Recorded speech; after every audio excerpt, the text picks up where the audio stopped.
Parker now. Going to levy some of this power and a Pele kick. Hernandez going up top now, looking for the speakeasy. Hernandez looking to become the first person to win 2 Academy Showcases, and he has.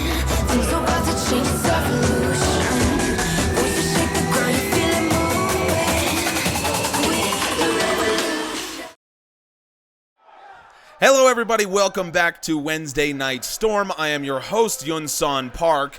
So what you just saw is a highlight of Eddie Hernandez in the GAW Academy Showcase becoming the first man in history, the first person in history to win 2 Academy Showcases.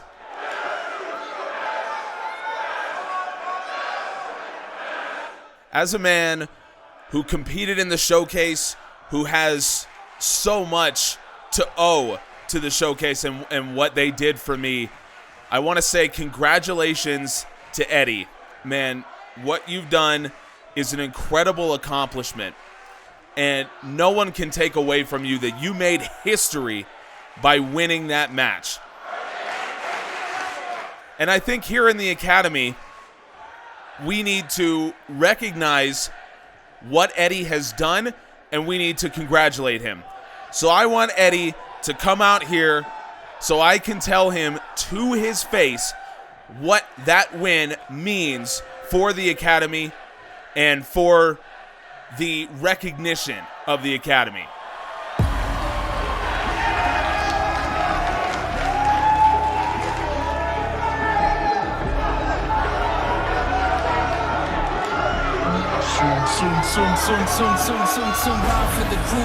Eddie, man, I want to tell you that you are fantastic.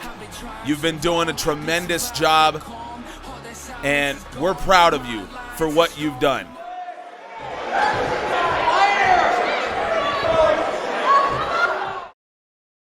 I came to this country in 1997, I believe.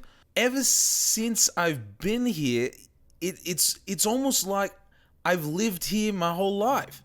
So when I joined the military, that sense of community, that sense of belonging, that really meant something to me, because I moved here. I have this funny accent, and so people would sometimes look at me differently, and that's not what happened in the military.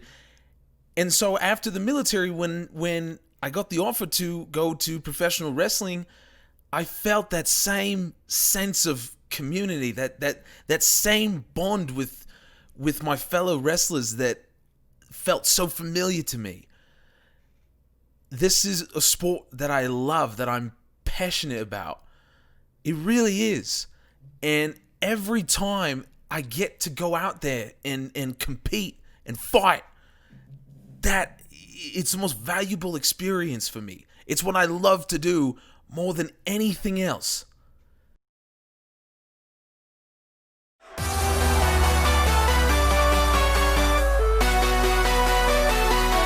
Wow, it feels like we already have a white-hot start to this episode of GAW Academy Stormchaser between Eddie Hernandez attacking Yunsan Park.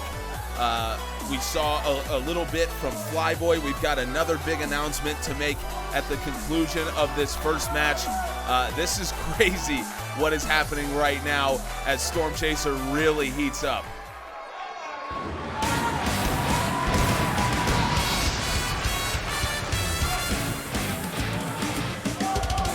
Always great to see Jackal out here.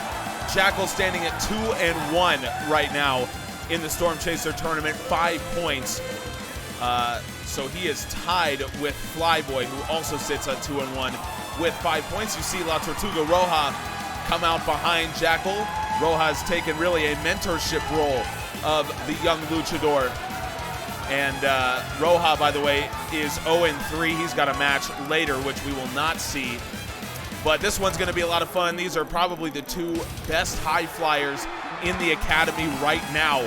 So watching these 2 guys go against each other is going to be a real treat. And so Flyboy coming in, we know that he is former United States military. We heard him, he takes a lot of pride because he is originally from down under, and so comes here to the U.S. and takes a lot of pride in his journey to becoming a professional wrestler. And he is one of the older competitors in the field right now. I mean, he is 35 years old because of his service in the military, so he is definitely on the older side. Jackal, on the other hand, just 24. So, Jackal coming in a little bit younger, a little bit more inexperienced, but still a former AAA Cruiserweight champion. So, he at least has experience on the biggest stages.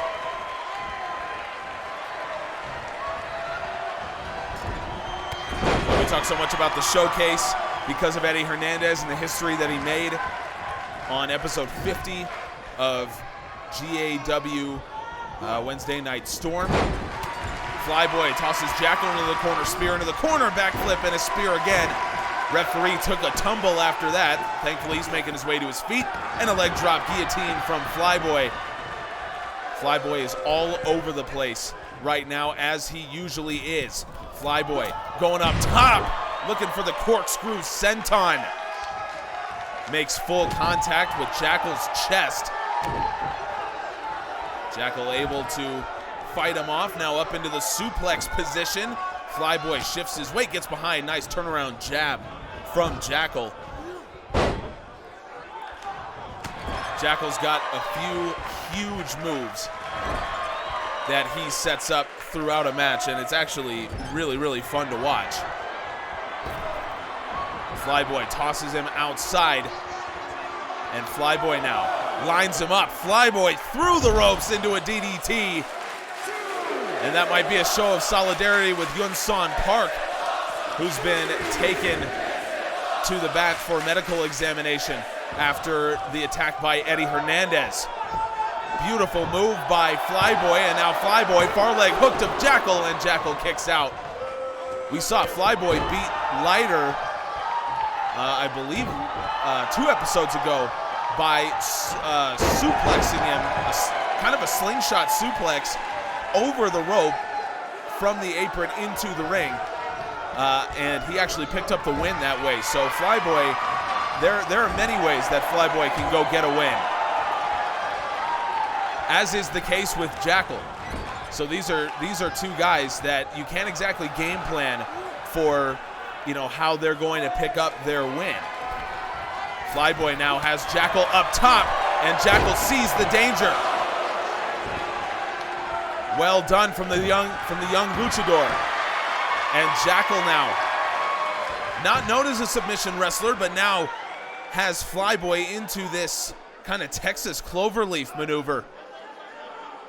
The submission wrestling has been gaining more prominence in Mexico over the last decade and a half or so. And so Jackal knows what he's doing. Jackal turns that into a DDT. The speed of Jackal, absolutely tremendous. Boot in, and Jackal now has the arms hooked, and Jackal with the rolling storm. Lands hard on Flyboy, far leg hooked, and Jackal picks up the win.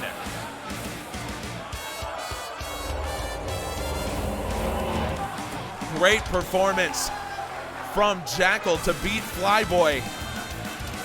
Flyboy coming in, like I said, the top-rated high flyer in the academy. So for Jackal to pick up a win here, this is huge for Jackal.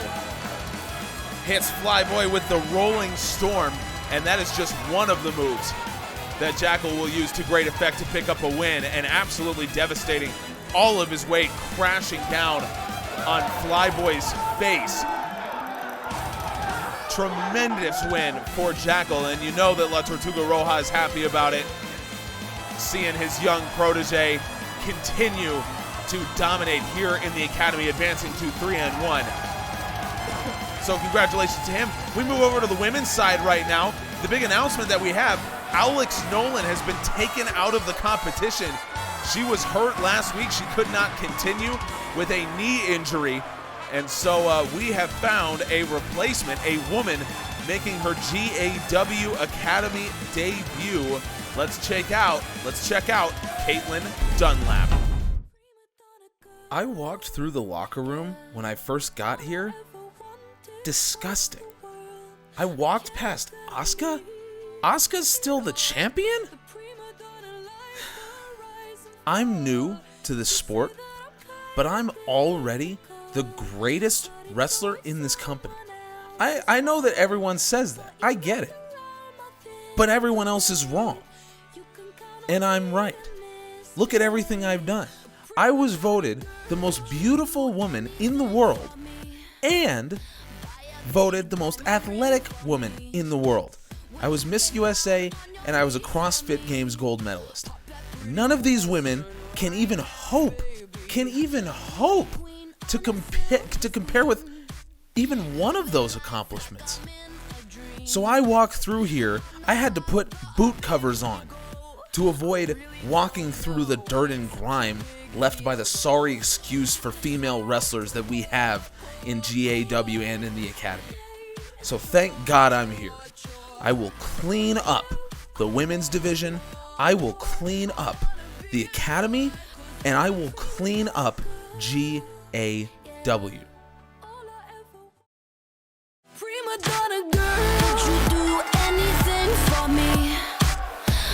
Caitlin Dunlap making her way out to the ring, and you heard her before this match. Certainly no lack of confidence for Caitlin, and that's to put it kindly. But the question is, can she back it up in the ring? Here's the thing about Caitlin Dunlap. She's only been wrestling for 6 months, making her Academy debut here. Her background is both in modeling. She is a former Miss USA and a former CrossFit Games gold. Oh my! Oh, wasn't expecting the pyro for Caitlin. Apparently she pulled some strings. As I was saying, former CrossFit Games gold medalist. So she has the athletic ability to back up her claims of being the best wrestler in the Academy for sure. Is she going to be able to back that up with her wrestling ability? Well, we'll have to see. It's a pretty tough test her first time out here.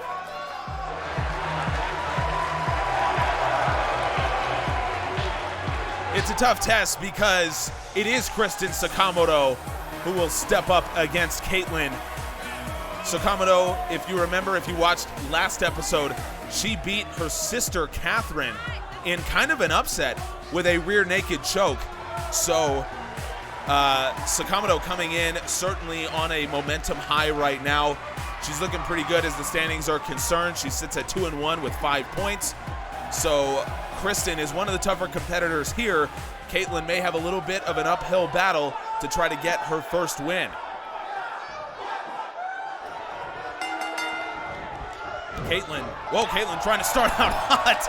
Thrust kick misses, and then just an open hand palm strike from Kristen, who now goes up top.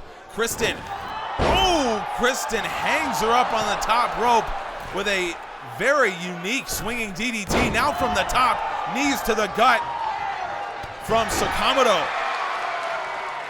Kristen starting out hot here, and I think Kristen knows that she needs to try to put Caitlin away as quickly as possible. Going for an early cover here. It's nearly a 2 count. Caitlin kicks out. So Caitlin, because she is taking over for Alex Nolan, will take over Nolan's record and point totals as they stand coming into this match, meaning that Caitlin right now is tied for last with an 0-3 record, just 3 points. But still some ground to make up. 4 matches remaining here in the women's competition. And Caitlin obviously still fighting Kristen Sakamoto, who's tied for 3rd, and she still has to fight Lazara, who's currently sitting in 1st. So there's some ground to make up, certainly for the Goddess. Nice judo toss from Kristen, goes for another open hand palm strike. It's answered by a strike from Caitlin. Caitlin standing a little too close to the ropes. Again, that's that inexperience really playing a factor, I believe, here. Kristen has the experience advantage, going for another back suplex. Actually bounces Caitlin off the canvas. Kristen turns her around, and now a rear naked choke locked in for Kristen. This is what put away her sister Catherine, but it came much later in the match there, so it's possible that Kaitlyn can work her way out of it. Not enough damage being done, and she does. A nice jawbreaker to get her way out of the rear naked choke that is very dangerous. Kaitlyn, nice axe kick. We really don't know that much about what Kaitlyn's offensive style is coming in here. Kaitlyn trying to push the pace a little bit. Big lariat. Kaitlyn, look at this with a face buster. I've never seen that combination of moves before.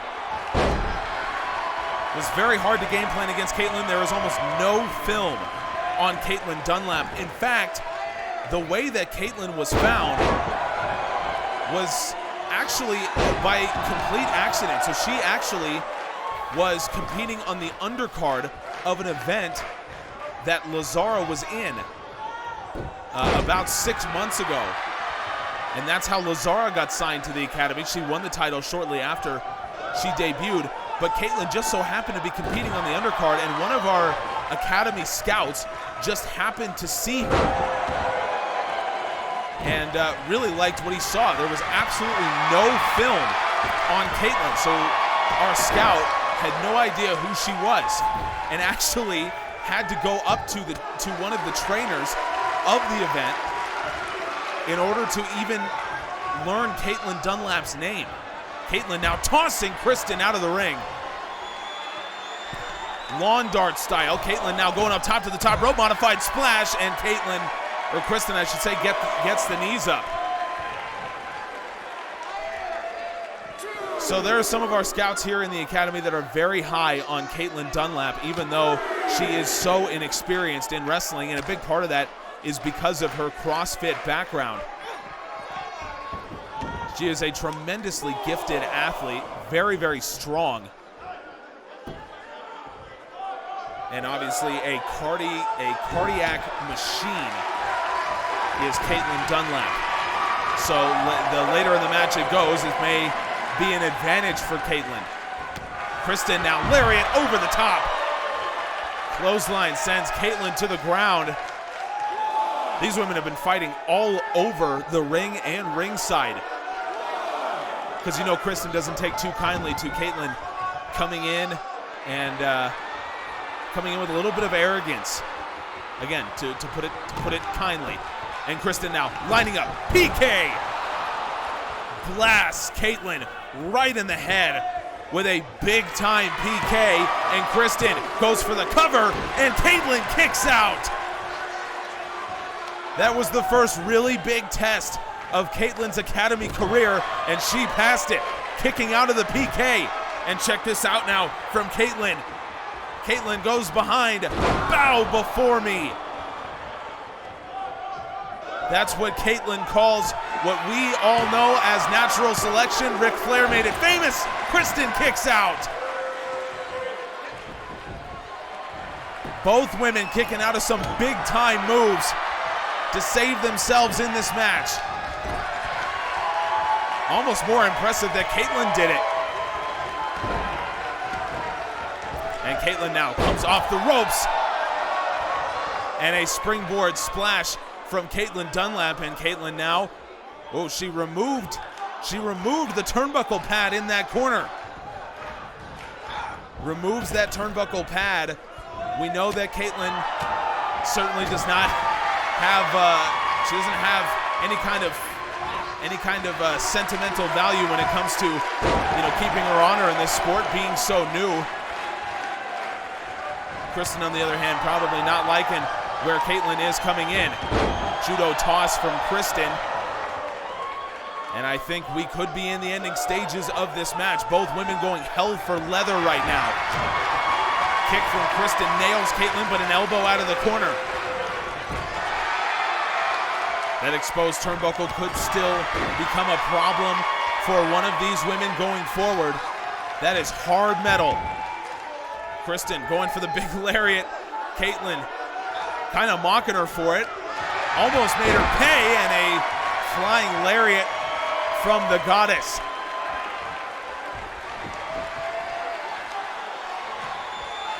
We're 7 minutes into this match. Caitlin once again. Caitlin goes behind, and Caitlin for the second time. Bow before me. The referee was fixing the turnbuckle. He's turned around just in time. Caitlin, far leg hooked. Caitlin, has she won in her debut? Yes! Caitlin Dunlap has won her debut match. And that is a big, big upset for Caitlin Dunlap. Beating Kristen Sakamoto. Kristen coming off one of the biggest wins of her academy career against her sister Catherine.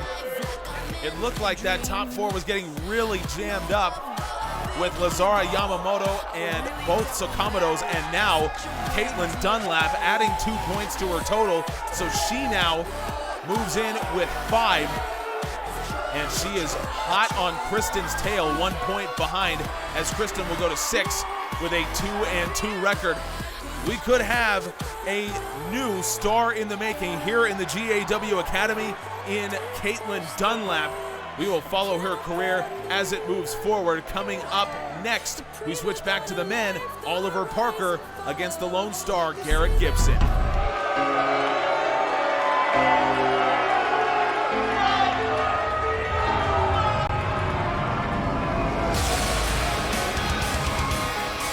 I love watching the Oni King make his entrance, man. This guy, it's because of the unique experience that he's had, coming from Japan, spending so many years in Dragon Gate. It's a really unique experience, and he brings it here to the Academy, and I think it's invaluable to have a guy like Oliver here. Parker came up just short in the GAW Academy Showcase against Eddie Hernandez, but he is back to work as we knew he would be, taking on the man who currently sits in first place, just 1 point ahead of Parker. So Parker can actually go in front. He can take over first place should he win here today against the Lone Star.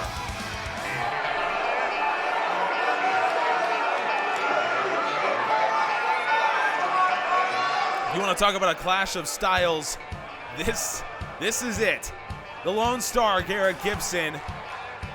He is an amateur wrestler by trade. He looks like he's straight out of the 1960s. And he wrestles like it. And Oliver Parker is a very new age Japanese style wrestler.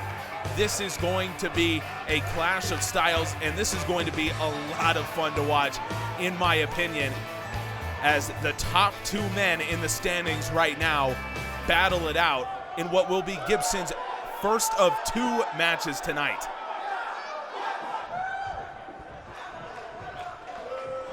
Garrett Gibson, of course, will be taking on the current GAW Academy champion, Scott Danielson, in the main event of tonight's show.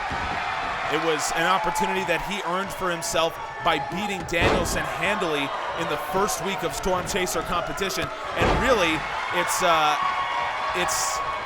title that he has been hot on chasing ever since he got into the Academy. Gibson's undefeated streak was ended by Eddie Hernandez, so that's just another notch in the cap of Hernandez. But Gibson's still undefeated in the Stormchaser tournament. He is one of 4 men that are still undefeated in this tournament. And so 2 of them we will actually see face off, I believe, coming up next, if I'm not mistaken, when Kurt Andrews goes up against Overload, who is 2-0-1. Nice meteor coming down from Oliver Parker. Before we get too far into this match, folks, we've been leaving this as a surprise.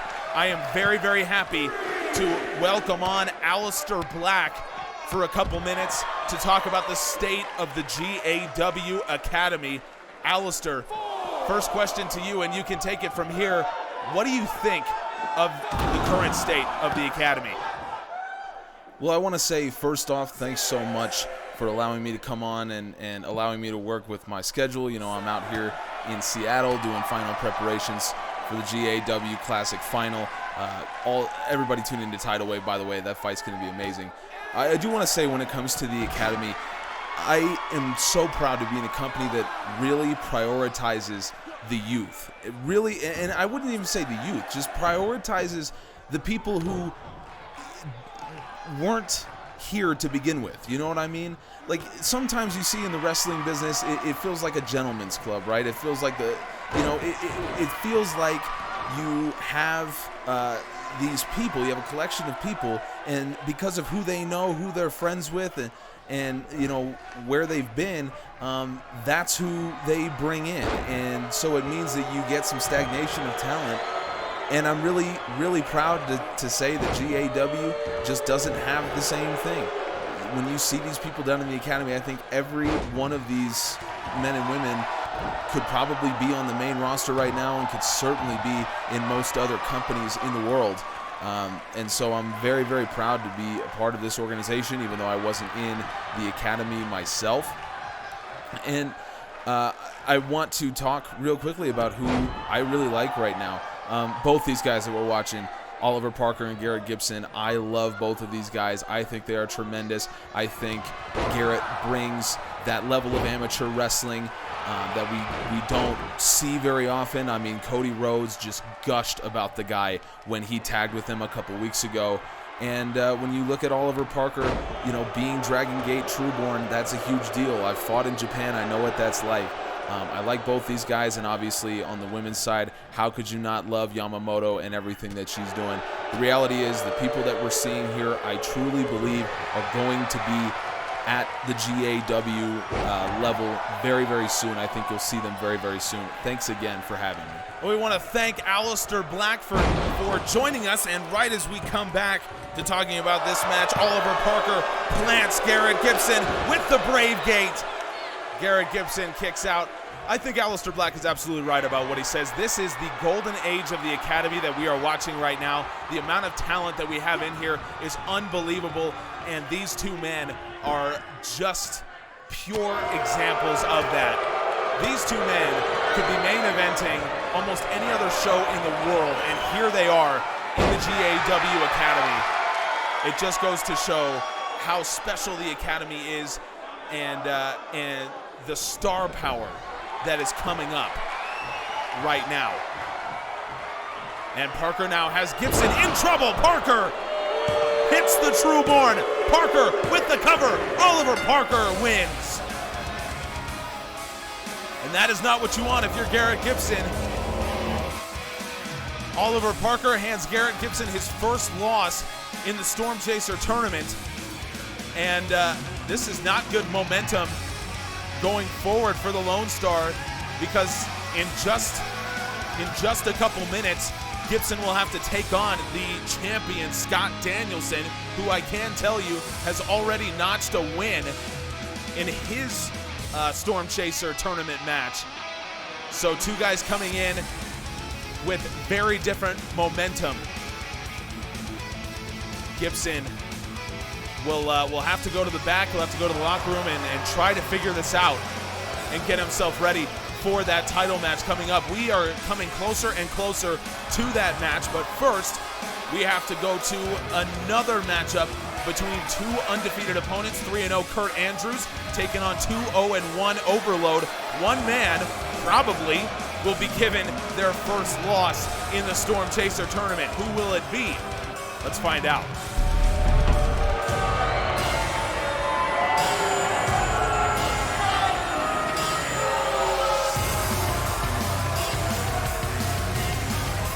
Thanks so much to our brilliant camera operator down there, giving us a great look of the size of Overload. This man coming in at over 400 pounds.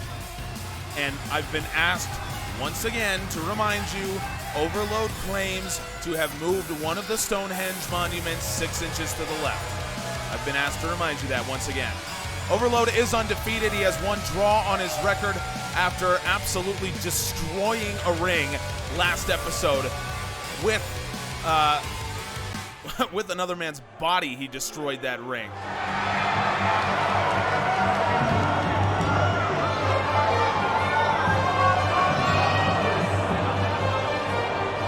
This music has become synonymous with Kurt Andrews here in the GAW Academy.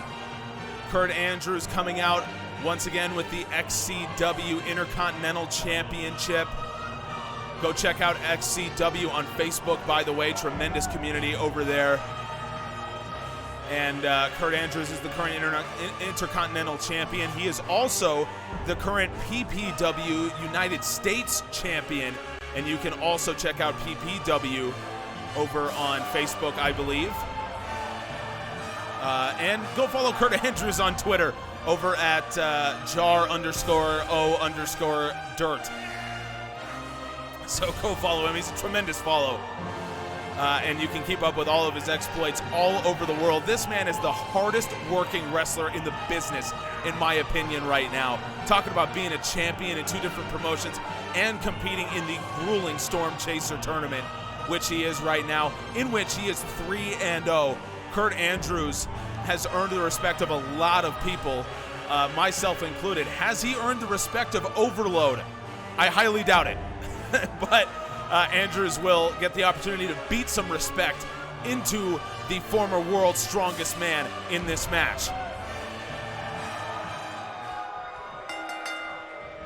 This is going to be a classic clash of styles here between these two. If you've been watching the Stormchaser series, you know that Kurt Andrews is maybe the best in the Academy, one of the best in the world when it comes to pushing the pace of his matches. Overload, on the other hand, certainly the most powerful. Oh my God. A gigantic overhand chop from Overload may have stopped Kurt Andrews' heart. Jeez. Andrews clothesline over the top. Overload is certainly the most powerful man in the Academy. Maybe the most powerful man in all of GAW when it comes to just the size and strength. You look at these two standing next to each other. Look, Kurt Andrews is not a small man. Kurt Andrews is quite large. And standing next to Overload, I mean, he looks like a child. So Overload is going to use his strength to overpower the Buccaneer. Andrews trying to target the legs, and it's very smart. Just trying to take the behemoth off his feet at this point. Whoa! Overload tosses him up into the air, and Andrews, I think, answered with the DDT, but Overload pulls him right back out of the ring.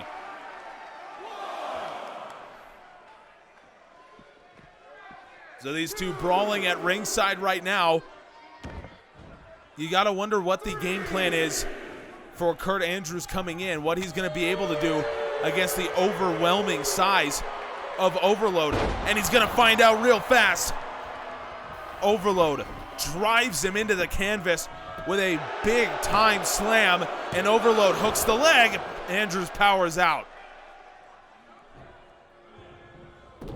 Both of these men are undefeated, and you can certainly see why. Certainly in the case of Overload, there's a case to be made that Overload should have been given the win. Oh my God. And again. There's a case to be made that Overload should have been given the win in his match against Andrew Wesley, where he used Wesley's carcass to destroy the wrestling ring. So there's a case to be made that Overload should have won that match. Oh, jeez. Overload, be careful. You're trying to win a wrestling match. You're not trying to win a gladiatorial match. Jesus. Overload again. The strength and power of Overload on full display right here. Kurt Andrews is going to have to go deep into the bag to try to pick up a win. Maybe pull out some moves that we haven't seen from the Buccaneer before. And he may be trying to do that from the top. Andrews, look at this with a Phoenix splash.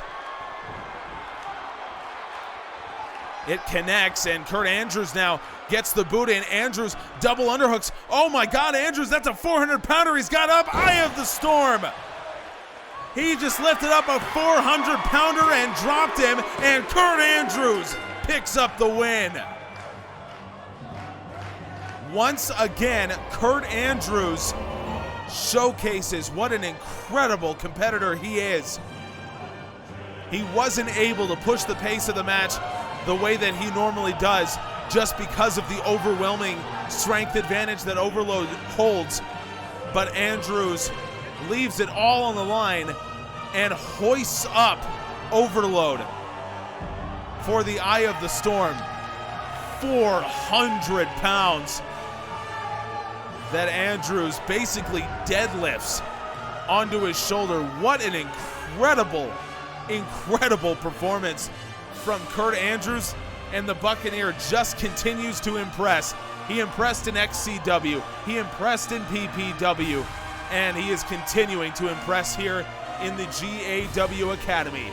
Folks, we have one match left in the Stormchaser tournament before we get to our Academy Championship title match. But first, we have to hear from Lieter, who is not too happy with his early performance here in the Stormchaser tournament.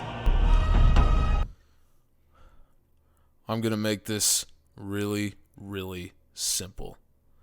Never in my entire career here have I lost 2 matches in a row. That shit is never going to happen again. I was a different man when I started in this tournament, but we're going back. Remember the Titans. Remember the Titan. I'm a lone wolf now, and I'm coming to hunt. Watching Lieter's entrance is always a treat for me, because, I mean, this guy really is one of the most intimidating forces in the Academy, and he is sitting right now at 1-2 in the Stormchaser tournament, and his loss last week marked the first time in the Academy that Lieter has lost back-to-back matches of any kind. So you're talking about a guy that is really in unprecedented territory in his career, and he is going to nip it in the bud. You are seeing him come out with the shirt that he used to wear when he teamed with Will Hobbs as part of the Titans. The Titans were the first tag team champions in the history of the GAW Academy. They remain the greatest tag team that we have ever seen in the Academy.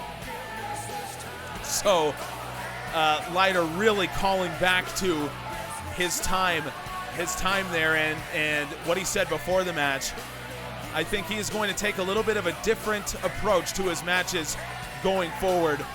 Again, because of his 1-2 record right now, it's not something that he's happy about, no question. So could we be seeing a different Lieter this time than we've seen in the first 3 matches in the Academy? I think that's very possible.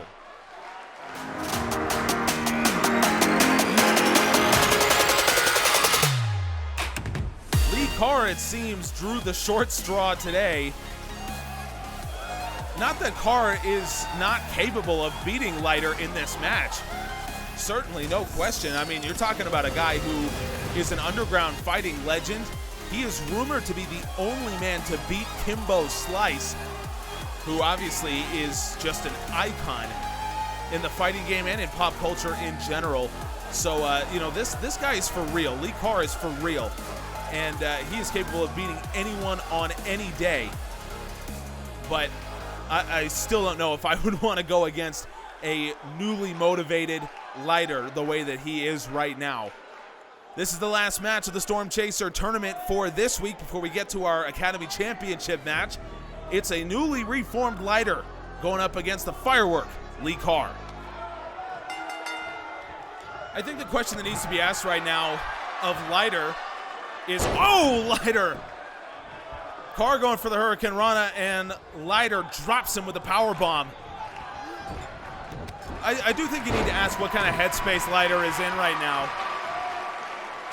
You got to ask, is he feeling great? Does he have a renewed sense of motivation after the 2 losses? Has he gone back to the Lieter of old and really reignited that fire? Or is he panicking? 2 losses out of 10 in the Stormchaser tournament, it does not spell doom for you. So is he panicking right now? Or, and I think Lieter and most elite athletes would say that they feel great. There's been a change, there's been a shift. He's got a renewed fire in his belly, and he's feeling better than he ever has. And I think a lot of elite athletes would say that, and you would expect them to. You don't want your opponent to know that you're doubting yourself, and you don't want those thoughts to creep into your own headspace. I think that's fair. I do think a pessimist would say that, you know, there's a lot of time left, and he's panicking to change his whole persona. He's not a tag team wrestler anymore. Will Hobbs has left the academy. Lieter is a singles guy, and he should be acting differently.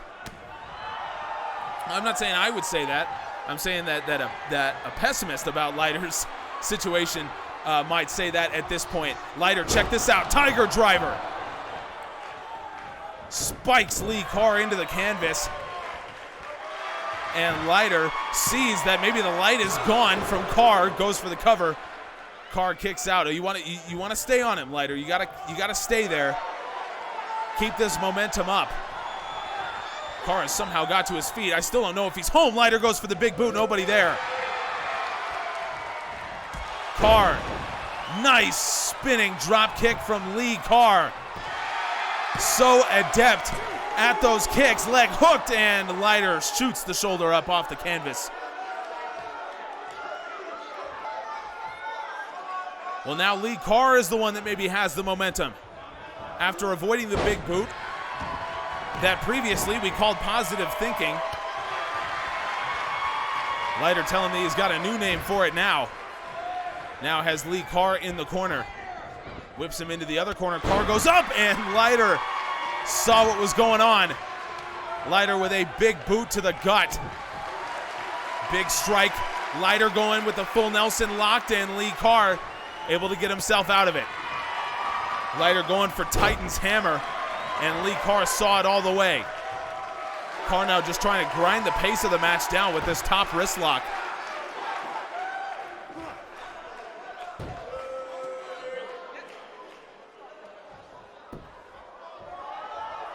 Lieter able to work his way out. Big strike to the gut. That's the strength of Lieter on display.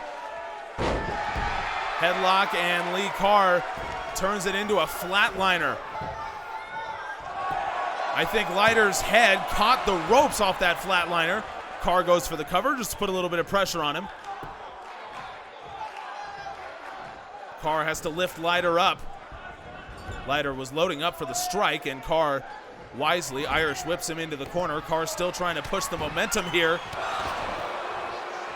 Combination of strikes, and Lieter now up against the bottom rope, and Lee Carr lining up a big drop kick as Lieter was leaning over the bottom rope, and Lee Carr going for the cover, and Lieter kicks out at 2.5. I said that Lee Carr is so adept at those kicks, and that is just another use of them. Lieter, a little bit of ground and pound to try to get his momentum back in the match. The blood is starting to come down from Lieter's head off of that guillotine drop kick from Carr. Now Lieter still got the strength advantage. Lieter, wow. I said he's got the strength advantage. That was a little bit of speed. I didn't even see the strike to the gut that leveled Lee Carr. Lieter now, check that out. Big back body drop. Getting Carr once again in a spine buster. Now Lieter's got the momentum. 5 minutes gone. Lieter, full Nelson in. Titan's hammer. And he's not gonna pin. Lieter is going to try to end proceedings right now. Lieter has Carr up in the powerbomb position. Call from Olympus. Lieter's old persona coming out, and Lieter has himself a victory. Stops the two-match skid, and Lieter picks up 2 more points. A new mentality for the Titan, for the former Mr. Universe. And he's looking and feeling real good. I think it's time to once again be afraid of Lieter. I think it's time to be afraid of where he's at right now. And I think that answers the question. I think there's a renewed fire under Lieter right now. Lieter picks up his 2nd win of the series. We need to get to our GAW Academy Championship match. But first we have to go over the matches that we did not see in this episode. We will begin with the women, where we saw Caitlin Dunlap make her debut and pick up a win over Kristen Sakamoto. Well, Kristen's sister Catherine picks up a win over the Japanese sword Katana. Lazara remains undefeated in the tournament, beating Suzuki, and Yamamoto likewise remains undefeated with a quick win over Martina Del Sol. So when you take a look at the standings, Lazara still in first at 4-0 with 10 points. Yamamoto sitting at 4-0 with 8. Those two still have to battle. That will be coming up soon. Catherine Sakamoto now takes over sole possession of third place with a win, 3-1. She sits with 7. Sister Kristen behind with 6. And keep an eye on Caitlin Dunlap, who moves to 1-3, ties Suzuki and Martina Del Sol, each with 5 points. Katana sitting with 4. Over on the men's side, the matches that we didn't see began with Eddie Hernandez beating the gigantic Tonga. So Hernandez follows up his Academy Showcase win and his brutal attack of Yunsan Park with a big win. The champion, Scott Danielson, gets himself a little bit of momentum, beating the Bonesaw, Andrew Wesley. Stefford Drummond picks up his first win, beating La Tortuga Roja, and Mexican Shaya getting a little bit of momentum in general for the Hernandez brothers as he takes down Ulysses Sky. Over in the standings, we have a tie atop the leaderboard right now, as Garrett Gibson and Oliver Parker, both at 3-1, both with 9 points. They are tied, followed closely by Eddie Hernandez and Kurt Andrews, who each have 8. Ulysses Sky and Jackal with 7, although Sky has 7 because of 2 points from an opening Battle Royal win, whereas Jackal, of course, sitting at 3-1, he holds the tiebreaker. Flyboy, Overload, Lieter, who picked up the big win that we just saw, Danielson and Shaya all with 6, Andrew Wesley, Lee Carr, and Stefford Drummond with 5. La Tortuga Roja and Tonga are the only 2 winless men so far in this competition. Coming up next, our main event is the championship match between Scott Danielson, the champ, and Garrett Gibson, the challenger.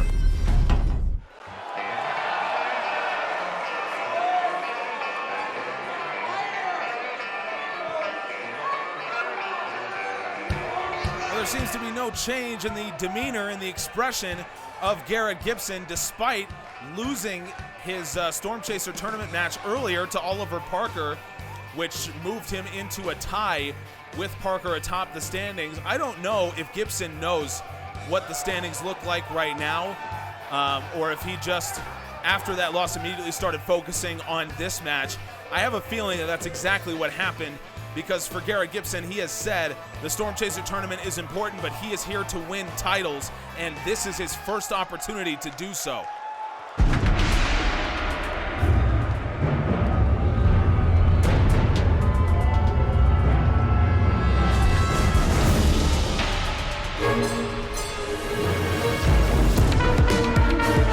Scott Danielson coming out with the rest of the Hernandez brothers. You see Eddie Hernandez, the leader, out there in front, and Mexican Shaya there as well. All 3 men picked up a win this past Stormchaser tournament week, and I believe that is that's the second time in a row that has happened. That happened last week as well, when Danielson, Shaya, and Hernandez all won their matches. So there is a lot of momentum right now with the Hernandez brothers. Oh, and by the way, last week is they won all their singles matches, and they won a 6-man tag match. So,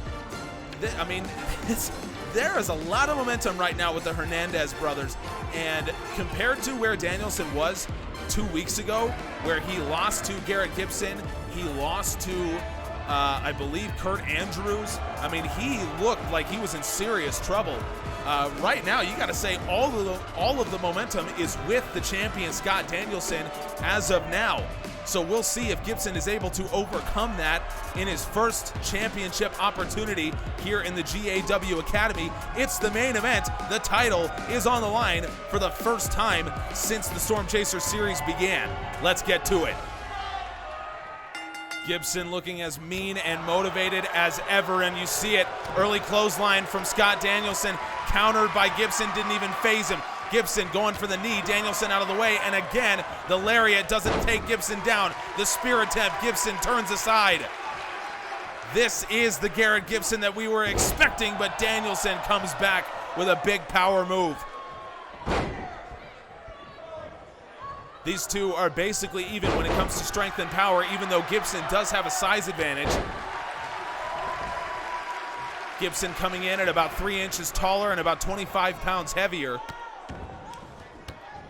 But Danielson is incredibly strong, and of course you cannot count out the Hernandez brothers currently sitting in Danielson's corner and the impact they may have. Remember, even though it is a death sentence to cheat in any way in the Stormchaser tournament, because you don't even get the 1 point for losing, you actually get 0 points.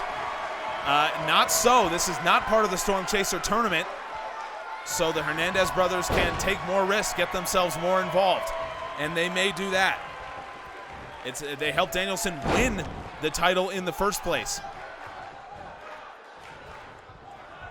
Gibson has lost 2 matches in a row, and he was undefeated coming into his Academy Showcase qualifier match last episode. Oh my goodness. Scott Danielson almost effortlessly picks him up and slams him down. I thought he was going for the real man's military press, but instead opts for the power slam. Gibson able to regain a little bit of the offense here, tosses Danielson out of the ring. The rules for a title match in the Academy are the same as the title match rules on the GAW main roster. 10-second count out. No time limit. Gibson out of the corner. Gibson going for the Texas jab. And Danielson stops him, and Danielson levels him with the lariat. Mocking Gibson, I think, for the All-American clothesline that Gibson has used so well. Gibson going for the chop. Danielson counters. Danielson hoists Gibson up. Danielson could have the challenger in trouble. He was looking for the Blade Runner, and Gibson able to wriggle out of it.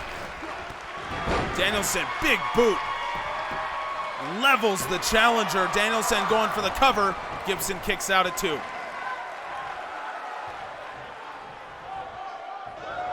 Danielson, you got to say, has the advantage as of now, but you can't count out Garrett Gibson.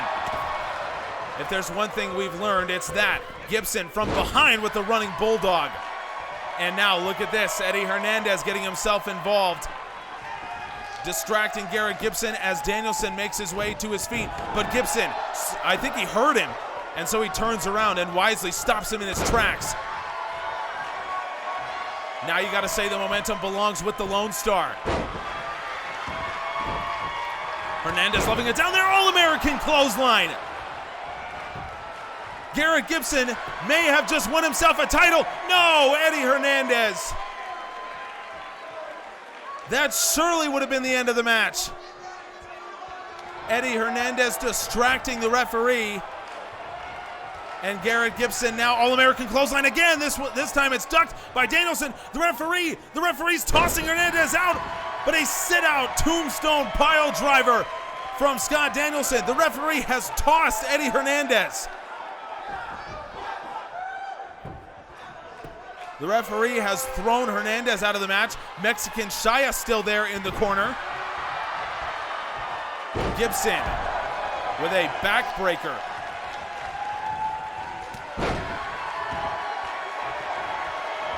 So Mexican Shaya still here to maybe run some interference for Danielson, but you gotta say Gibson's outlook on this match probably just got a little bit better after Eddie Hernandez was thrown out.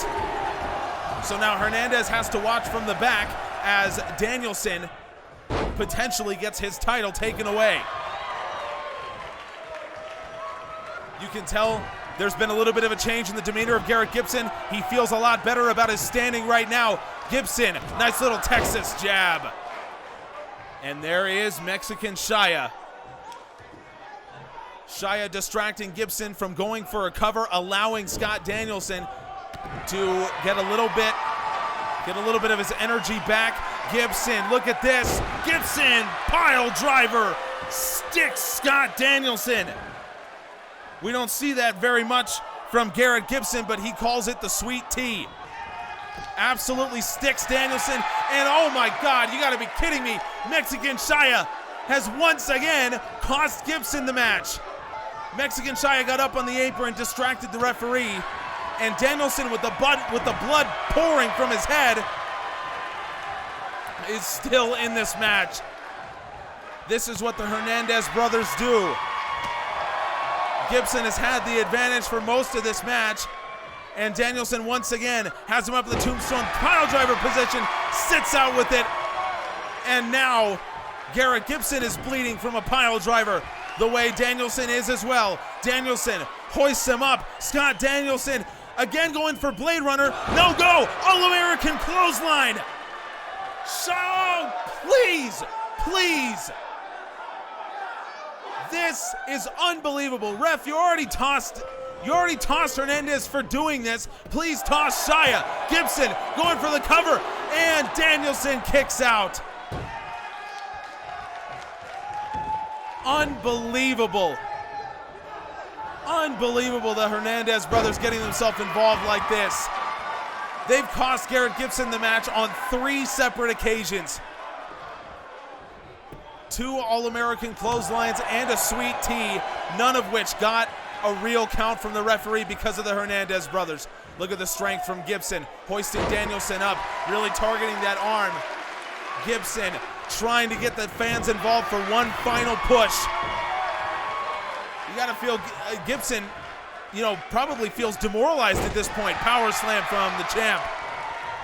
He probably feels demoralized knowing that he should have won this match 3 times. And he's still fighting.